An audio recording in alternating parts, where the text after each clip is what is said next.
Good morning. Good morning. I love all the conversation, but let's get this party started. I'm Gary Sands, Department Head of Bioproducts and Biosystems Engineering. I'd like to welcome you to our 2017 Scholarship Recognition Luncheon as part of our Fall Showcase. Welcome to all of you. In my view, our Fall Showcase and our Scholarship Luncheon this is really the best day for BBE all year, if you ask me. It's a day where we get to celebrate the accomplishments of many, in particular our talented students. Today for me is all about recognition. I'd like to recognize a few people here this morning. Most importantly, our bright and talented students.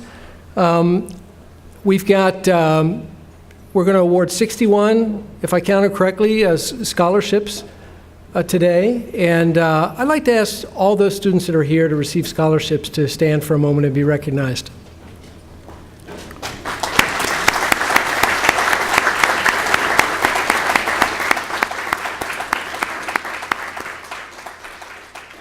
Now stay standing for a moment. I know many of you brought supporters, family, parents, friends. With those who are here supporting students, please also stand. Your support is critical to their success.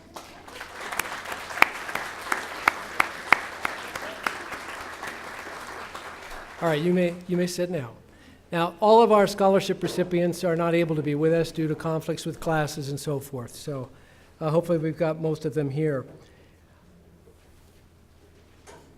Many others in our big BBE family contribute to the successes of our students, and I'd like to recognize some of these folks. First of all, we wouldn't be able to fund our scholarships without the generous giving by alumni, stakeholders, advisory council members, many other friends of BBE. And so I'd like to thank you for your support and your support of our students. It's very, very critical. I'd like to thank our advisory council members for putting aside their day job for a while to come and spend an entire day with us. Your input is crucial for helping us steer a course to where we need to go.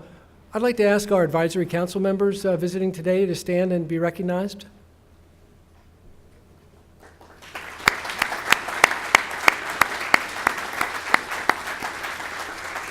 Thank you again for your commitment and time and energy for BBE.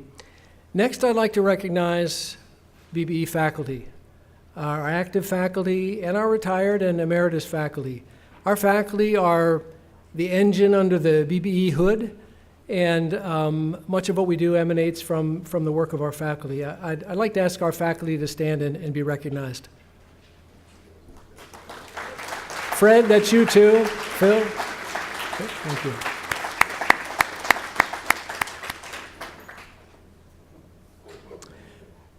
We also need to recognize and acknowledge that there is a very large supporting cast in BBE that helps us do our work day in and day out, not just today, but every day. And this is made up of staff, of students, postdocs, all the way, again, a large cast of support there. And so all of you know who you are, and I'd like to thank all of you for helping us do the work that we do. Thank you. Let's give them a round.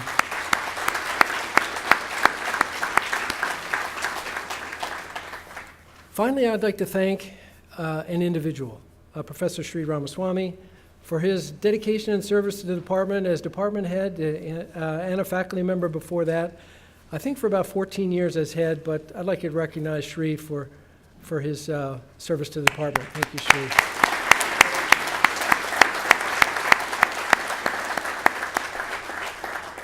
I almost asked you a couple times if you wanted the job back, but I've held back for now. I think you all have programs on your table where we list all of our scholarship recipients in there. You'll be able to follow along. But the way this will go is that we're going to begin the program with our keynote address, and I'm going to introduce our speaker in just a moment here. And then after that, time permitting, we'll have a very short Q&A with our speaker. And then we'll open it up for lunch and begin lunch, and they're preparing that on the tables in the back. And then a bit after we begin lunch, we'll start our scholarship recognition portion of the program. So that's kind of the flow of our luncheon here. So now I'd like to introduce our keynote speaker, Mr. Steve Woods. Steve Woods' career has been unique in one sense because his work has comprised work in the private sector, the public sector, and the nonprofit sector. Most of us, if we work in one of those areas, it's pretty typical. Steve has served as the executive director of the Freshwater Society since 2013.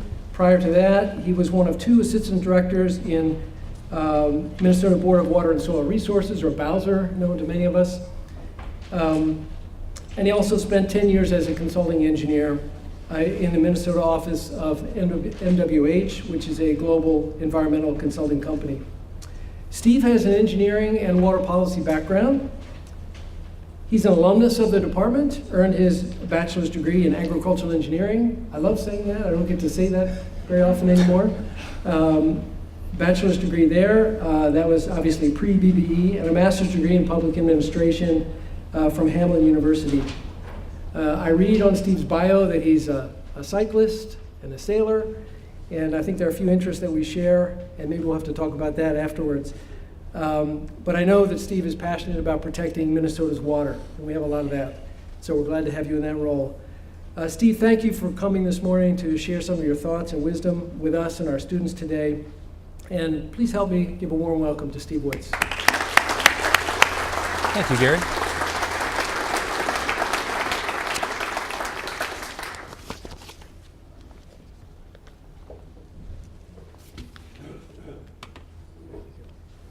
This is what's on the screen right now. Okay. Dr. Arnold Flicky used to be the head of this department, and he walked into the very first agricultural engineering orientation class I attended with a big smirk on his face and a big cigar in his hand. The smirk was there because he knew what was coming. The cigar was there because this was so long ago you could actually smoke in the halls of this place. And he did. But what was coming was he set a sheet in front of a class full. It was about 24 of us sitting in the class, and this sheet had about 24 problems on it that the department was trying to solve at the time. And he had us break into small groups. This was before Post-it notes, so we couldn't stick them up on the wall and move them into groups like we're all used to doing nowadays. But he had us work in small groups and come up with solutions. And then, at the end of the class, he had us present our solutions, and he systematically shot every single one of them down. Essentially, he was saying, "You know nothing, Steve Woods." Shortly thereafter, Dr. Flicky retired, and I was traded to John Niebuhr to be my new advisor, so anything you hear today is mostly John's fault. I received a damn fine education from this department decades ago, and where Dr. Flicky had promised us in that first class that he would teach us how to think, how to solve problems, and we did. And we solved a lot of numbers and problems, and we did it using, in my case, the Sharp ES-5100S. That's a calculator for you youngsters. We used to use those to solve a lot of problems. But the thing that we did in that curriculum back then was that we did a lot of stuff with numbers. What we did less of is, how do we communicate those numbers with words? How do we effectively do that? And more importantly, how do those words convey the values that many of our public officials are making decisions based on? I can tell you the elected officials are not talking about parts per million this or parts per million that. They're talking about what's fair, what seems right to them as they move money and budgets around. So these other things besides the numbers matter, and that's some of the things I've learned in the years since I escaped from here. Now, what you see on the screen here is a common joke. Most of us have heard it from our loved ones, spouses, and friends about how engineers view the world. And it is halfway a joke at us, but half of it, look at it again, half of it is about a little bit of amazement, a little bit of wonder, a little bit of gratitude that we are tackling those problems. And part of what you're going to hear color my comments today is a little bit of bravado, a little bit of bragging, a little bit of perhaps arrogance. We do awesome work. And when you graduate from here, you're going to be doing awesome things that society ought to be thanking you for multiple times over, and largely won't, because you're in the business of making problems not ever happen in the first place. And nobody's going to thank you for not stopping something that never happened. Let the English majors in the room work out that syntax. So there are problems left. For example, during my great-grandpa's era, 150 years ago, this is not that long ago, Governor Ramsey said, hey, let's get after these wetlands. Let's drain them. We can make productive farmland out of them, plus get rid of a lot of disease and such. And so we got on it.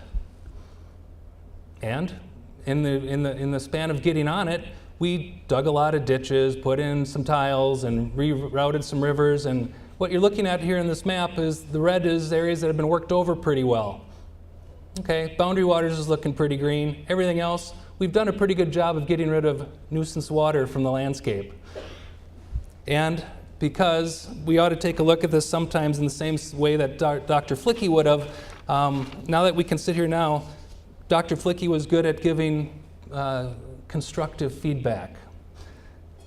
Well, I think some of the things that we're finding out as the Minnesota River has doubled in its flows over the span of my father's life, and as we look at how nitrates are flying around the landscape, red, like the previous map, is the part that's not so good. We've got some problems where the solutions are still eluding us, and the people in this room will probably have a big hand in helping get us closer to a better solution. As Gary said, yeah, I have had a weird career with private and then public and now the nonprofit sector. It's not leaving me a whole lot left, so after this I'll probably just retire. But I'm now at a place called the Freshwater Society. In our history of our organization, we're coming up on our 50th year next year. Our history kind of mirrors that what's gone on in the water world. In that in the 1970s, we didn't have a lot of data. We knew more about erosion and soil processes than we did about what was happening in the water column of the lake. What nutrients mattered? At what time of year did they matter? We didn't really know. So we spent a couple decades and millions of dollars figuring out what matters here. And after a few decades, we could tell some trends. The data, we were able to get knowledge from the data. And after a few more decades, we're going, now that we got the knowledge, what do we do about it? What do we do with it? That's where our challenge is now in the 2010s. And the cool thing is, if you're going through school now, is that it's a great time to come out of this department with a degree, because in November of 2008, the people of the state said, let's raise our sales tax a little bit and $350 million a year to go after this stuff. And the other cool thing is that in the 1970s, all these people came out with the first Earth Day and the creation of the Pollution Control Agency, and they've now had nice 40-year careers and they're retiring. Nature abhors a vacuum, so does the job market.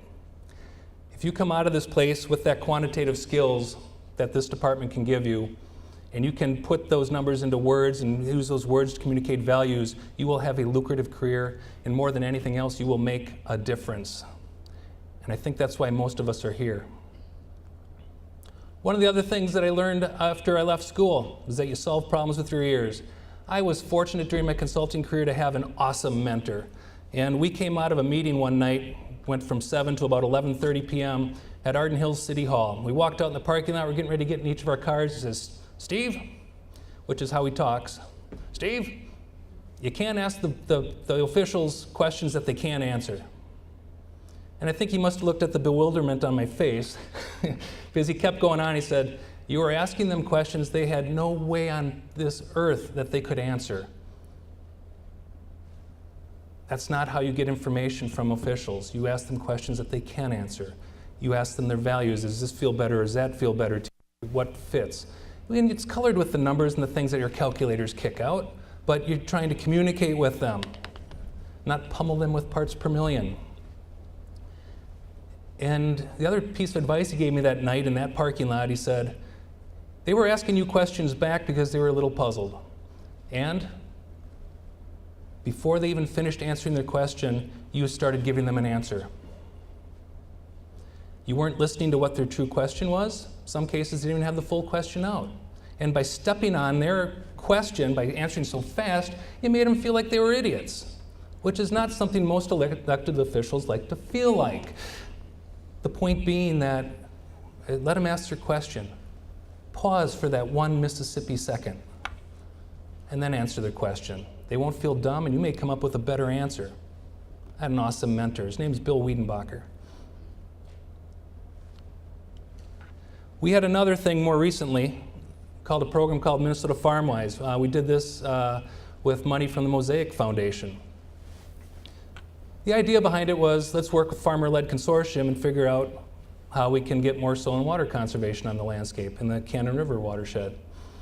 And almost from the get-go, took this thing off the road and put 2 wheels in the ditch. Because the initial approach on it was kind of like, how do we get farmers to do more of this stuff? When we started using our ears more, about the 3rd meeting in, we realized that the farmers were telling us that wasn't the problem. They said the problem was, we talk to you, we kick some things around, we get comfortable with an idea, and when we're ready to do a project on our land, we're ready to do a project on our land. And you turn around and you guys run away and you go, all right, now let me see if I can get some grant dollars to do it. Just stay right there. And you might come back in 6 months or a year. They were pretty much saying, that's a ridiculous system. They were also saying that, I've been talking to this guy for 2 years, and I've learned to trust this guy. He's come up with good advice, or she said, here's something you can do that actually raise your productivity, lower your costs, and make the water a little better. But when I came back to do the project, he or she was gone. Why is that? Well, because they're on a 3-year grant, and after 2 years, they started looking for what their next job was going to be. And so we collected a whole host of things that the farmers said were barriers to doing more conservation work on the ground. Awesome stuff. And it's all chronicled in that report, Farm to Stream, Accelerating Soil and Water Conservation. We learned so much by keeping our mouth shut and our ears open. It was phenomenal. It's so easy to sit there and forget what we learned as children from classic children's literature like this, where the country mouse and city mouse essentially told us people have different values. Wow, who knew? We forget it all the time. And I guarantee you, as you go through your careers, you're going to forget it at least once a decade. And you're going to just go, dope. Yeah, you're right. I got ahead of it. I thought I knew the answer, and I went to this group and I said, here's the answer. No, they get to help shape the problem. That's how ownership is created. It's pretty neat. The last of the 3 areas I was going to talk about has to deal with how you get attention. I guarantee you there was nothing in my early 1980s education in this department that dealt with how to get your perspective or your voice heard amidst the cacophony of this multitude of everybody else, with everything streaming at you nowadays off all the social media platforms and everything you can read and everything that people are asserting, sometimes with facts, sometimes not. Gary, I trust that's in the curriculum now. Parents, relax, it's in the curriculum now. And so I'm going to close out this talk with a number of examples of how we're trying to get these points across and get them to stick, to rise up amidst all the other noise. First example, back in 2016, we were working on an issue of groundwater sustainability, which is a really stuffy way of saying, let's not suck all our groundwater down and leave ourselves in a world of hurt. We knew we didn't want to use the word sustainable groundwater use. Real people don't talk like that. So we knew we wanted to target this. Unlike most groundwater reports that have ever been written, we wanted to send it right to the city councils. City councils run water utilities. City councils are the direct contact to the city residents who happen to pay for the water. This is called the front line. This wasn't going to be some overarching thing about here's what's going on statewide with groundwater. Well, I don't care about statewide groundwater. I care about what's in my community, is kind of the way that a city council member would appropriately look at things. And so we put on water towers that look like theirs. We put in the graph that they expected to see, which is just a general, oh yeah, more people, more water use. Okay, yawn, but at least it's a picture, not a paragraph, so there's a minor improvement. And then we showed them the doom and gloom image. Well, here's what the Prairie Aquifer looks like underneath western Hennepin County, Lake Minnetonka area. A 6-decade decline in groundwater levels. You know, I don't know that we want to, mathematically, I don't know that we want to keep doing that, especially as the population goes up. Something bad might happen. Okay, great, it's been communicated, and we've even told them that the Met Council says that essentially 52% of their observation wells looking at groundwater in the metro area are showing some declines going on. Well, we knew we'd be talking to mayors about this, and when you talk to a room full of mayors about something like this, they go, wow, 50% of the metro area. The mayor to my right and the mayor to my left must have problems, because I don't. They all think that way. And so we had to come up with, how do we connect this? How do we get this? How do we communicate invisible groundwater? We knew this was not a viable option. Thank you very little. Nobody's going to watch this on Netflix. And so what we came up with was, yes, we're going to target it at city councils, and we started doing presentations. And the way those presentations started were with a slide like this, and I would come out and I would say, ask any city engineer what their goals are for the city's water supply. And without fail, every one of them will dependably and in a very boring manner say, we want it to be safe and reliable. Every single one of them. But if you push them for a third one, really push them for another goal, they will usually end up and say, and under local control, or some variation on a theme like that. Because what's hidden in that is not only the duty that you hear of safe and reliable, but the value of the white line here, the value of, we don't want anybody from state level of government telling us what to do. We want to control our own destiny with this. And so I'd go through a presentation on it and happen to be at the Regional Council of Mayors talking to 35 mayors. And as I was winding up the talk, I knew I had to connect with them, and so I used this slide. And so I looked at them and I said, okay, pull out your pens, pull out a scrap of paper, and write this down. And they kind of like, some of them are looking around, and I said, seriously, pull out a piece of paper and a pen. I want you to write this down, and I want you to go back and talk to your city engineer. And if you want, you can type it into your phone if you're of the newer generation. And I said, ask your staff. Don't believe me. Ask your own staff person. You're probably paying over $100,000 a year for your city engineer. And you trust them. You've had him or her on there for a decade. Ask him to show you. Show you with your eyeballs. Look at a graph like the doom and gloom one I had up there a few slides ago where it's going downhill for 6 decades. Ask him to show you that so that you know whether you're one of those mayors that doesn't have a problem or you're the one of the mayors on either side of you that has a problem. And if your graph for yourself is pretty flat or going up even, awesome. There's not a whole lot you need to really do different right now. If you're going down, you better start talking about it. If you're plummeting, you got to get going. Or you're sending an economic signal to any industry that might like to relocate there that this is not a good place to locate my business. We do not have a water supply here you can depend on 20, 30 years down the road. Everybody kind of talks about, oh, maybe we'll get a bunch of Southern California businesses or something that need water supply. That's why we're doing it sustainably here and why we want sustainable systems. It isn't just so we can sit on this hoard of groundwater. It's like, yeah, we want that underneath us, but we also want to have that economic growth that comes with it. And people aren't going to go to where water is decreasing. Ecolab wonderfully is putting that message out in spades all around the world. It's wonderful. 3M is doing that too. It is so neat to see the corporate side come flocking to this to talk about things like that. Then I put up another slide about this. It says, here's all these different parts you can pay for in your system. And then we come to a slide like this. Because what's on the council members' minds is, what's going on here? If I sell less water, we get less revenue. That's bad for the city budget. It's math. Will what we charge for our water be enough to cover our costs if we sell less water? And this was always the second to the last slide of the presentation because I knew it was going to be the first question. It was from the very first time we presented. And so I would conclude my presentation with this slide up on the screen. And then we'd go to discussion. And the whole time the discussion between the mayors was going on, this is what was up there, reminding them over and over again what we pay for water. Or more specifically, what I pay for water. My wife hates this slide.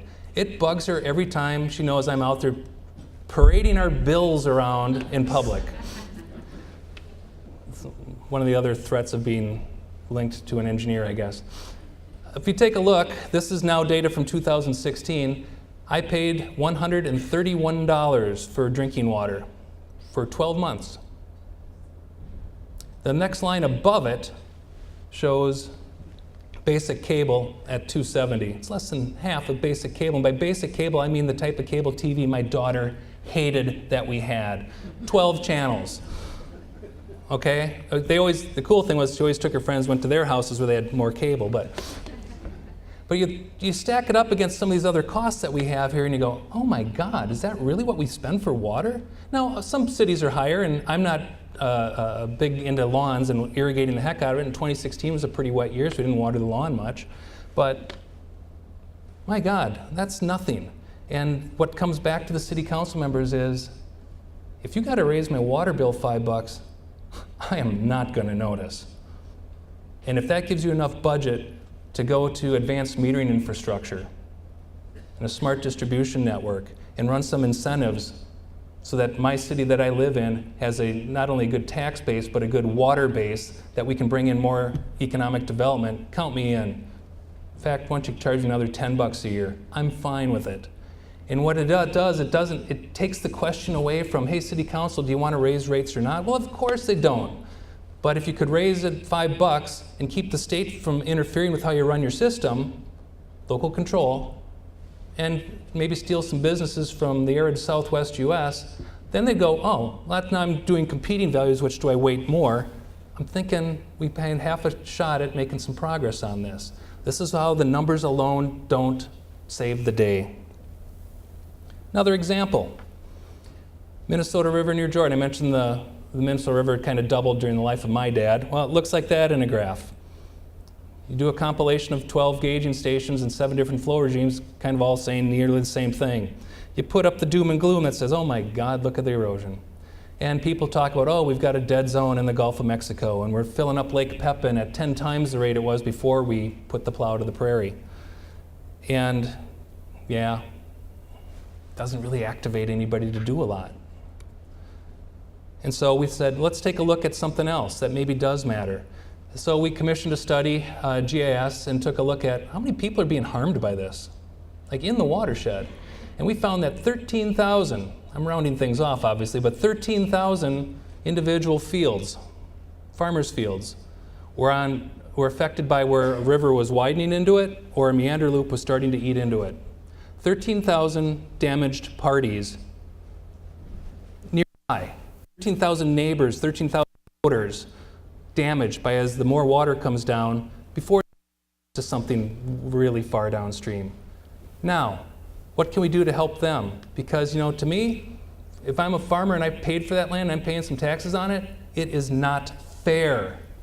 That's being eroded by what upstream decisions are doing to erode my field. It's a value. It's not a part per million. It's not a tax dollar. It's a value. And that's how real officials talk about things, and most of our neighbors talk about things. One other example here. Actually, second to last example. Facets of Freshwater is our electronic newsletter. You can find it on our website if you're interested, but the title of this month's issue was essentially my best advice for city councils. And what the point that it makes in the article is that if you wake up at 3 a.m. from constituents calling you because their house is being flooded, you need to deal with some things here. Because when I was young, the stuff that I designed as a tiny little engineer is now out of date. And not only is it out of date with design criteria, it's way out of date in that when I was designing things, a 100-year 24-hour storm in this area, a 100-year flood storm was 5.9 inches, now it's like 7.2. The stuff that I designed wasn't designed to take the flows that it's receiving now. There's probably some young engineers out there redesigning the stuff that I put in within the span of my life. Boy, that makes you feel mortal. but our rainfall has really, really changed. One other thing on communicating and getting your voice heard above the crowd is crow about your success. This is the arrogant part. Brag. It's okay. Because if your organization that you're in doesn't brag about what they've done, why should anybody even care? Why should anybody even fund you further? And this is some interesting thing. A U of M study looked at just over 30 years of lake transparency data, and they found 34 were better, 44 about the same or no trend, and 5 were worse. And you look at that and you go, wow, 10 minutes after you guys leave this room today, you won't remember probably any one of those numbers, not one. You're not even sure what it means. I mean, it's kind of a mishmash here and there. And so we said, how can we message this to point, because I'm looking at this and I think, oh my God, this is a home run of a policy success, because 35 years ago, this region passed the Metropolitan Surface Water Management Act that essentially said the Twin Cities, unlike just about any other place in the country, is going to have a system of watershed management where we manage water irrespective of city boundaries.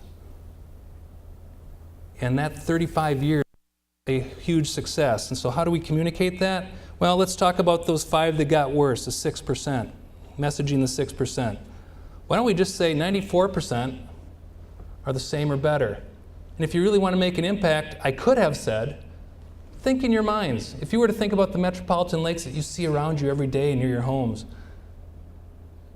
are they a lot better, a little better, about the same, a little worse, or way worse than when you were a kid? And most of you are probably thinking, they're probably a little worse, and a few of you real doomsayers go, oh, they're way worse. I've seen it. And it's an unexpected answer to see 94%. And you might be going, well, same or better. Hey, the fact that we added 1.2 million people over that same 35-year period, we added a lot more people habitat and car habitat and all the stuff that comes with it, plus saw rainfall amounts increase. And we still only had 6% get worse? Home run, people, home run. And we're dealing with it in things like Master Water Stewards program that we run out of the Freshwater Society, where we've got 194 trained volunteers that are multilingual. They talk city engineer, they talk neighborhood level, and they work on a neighborhood scale to try and capture local runoff. This isn't a big government solution. This is a volunteer solution. And they're infiltrating or otherwise addressing close to 2 million gallons of water a year already. Program's been around for 4 years. 194 people. We have another 68 people who are starting the next cohort. Started the last cohort 1 week ago. People make a difference in their neighborhood.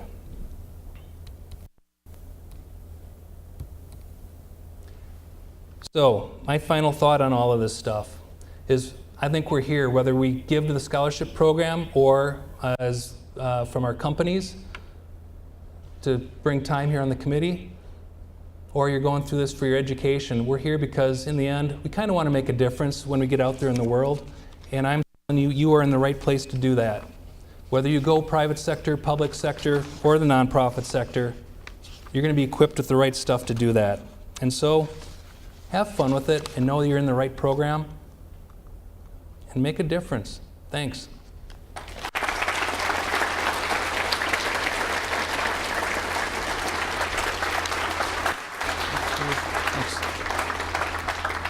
Thanks very much, Steve. Why don't we take just a couple of minutes for some questions? And I would ask the questioner to stand, and we'll ask Steve to repeat the question so you all hear it. Questions or rebuttals? Either one.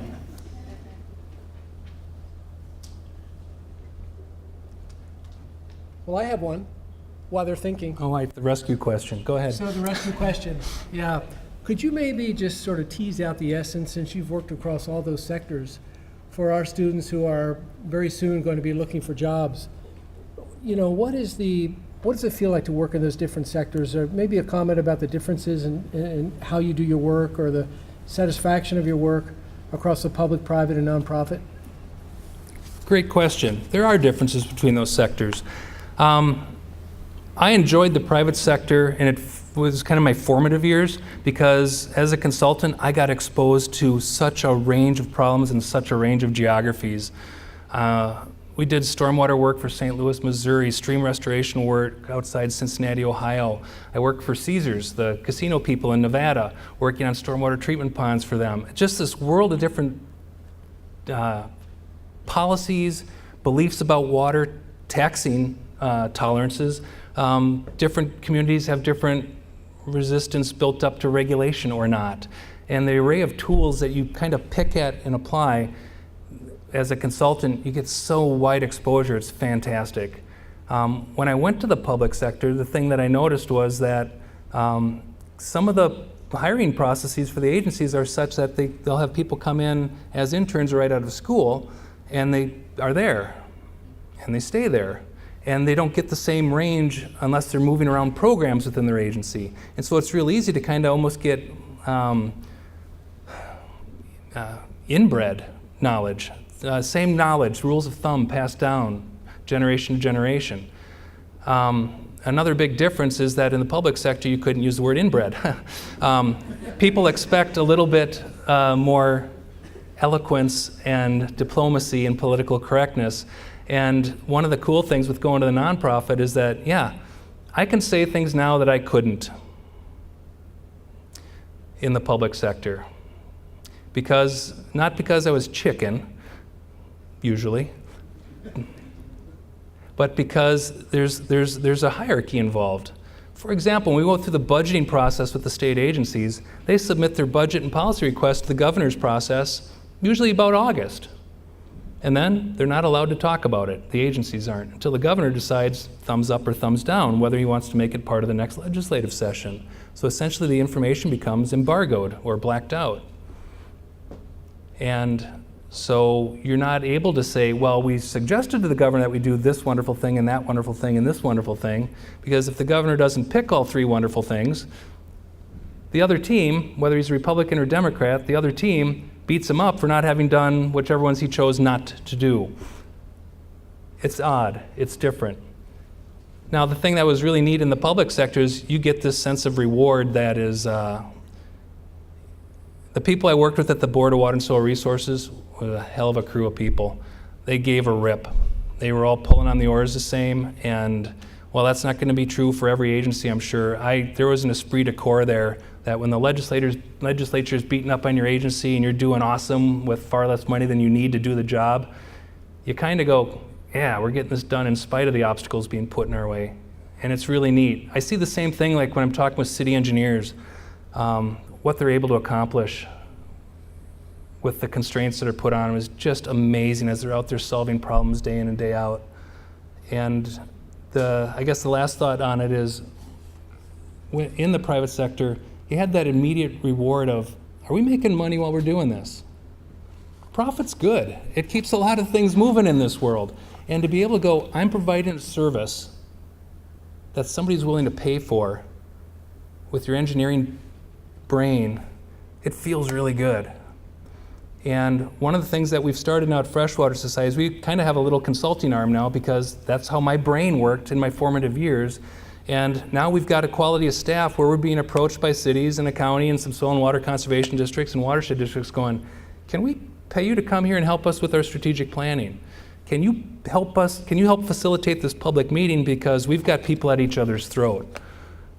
And we're like, yeah, we can. Let me get you a proposal. And so I'm kind of now in the nonprofit world, I'm kind of getting the best of both. Yeah, we exist for a social good and to create those to reach those public goals that we all share, but I'm also able to do it kind of with that little bit of entrepreneurial spirit that frankly floats my boat and makes me bounce out of bed every morning. All three sectors have been good, but I'm finding this last stop just be uncommonly thrilling. Well, thank you. One last question. Oh. You mentioned that the water flow increased in the recent decades. Do you feel this is because of global warming, the climate change, the increased rainfall, or it's because of the drainage of the wetland, the more water flows through the river? Great question. The question was, this flow increases that we see in the southern Minnesota rivers, why is it? And from the papers I've been reading on it, we are seeing more rain. It is true. We have seen more drainage go in. We don't have all the little dimples in the landscape that we used to have. I mean, before we settled the landscape, it looked like the surface of a golf ball, just dimples everywhere. We've pretty much taken those out and lost a lot of storage. But what I'm seeing from the work of Sean Schottler is one of the biggest reasons is we've got a very different landscape with what's growing out there, or during much of the year, what's not growing. The amount of water that evapotranspires has gone way down, is my understanding of it. And so that amount of water that the plants are sucking up and exhaling out of their leaves is a huge part of the hydrologic cycle. And with being pretty solid with a corn-soybean rotation, we've kind of seen that drop significantly, which is reason why you've got a lot of people here like on campus working with the Forever Green program say, what else can we get out here growing on the landscape to help restore some of that evaporative transport ET capacity? Thank you. And phone home. Thanks. Please help me thank Steve again. Thank you.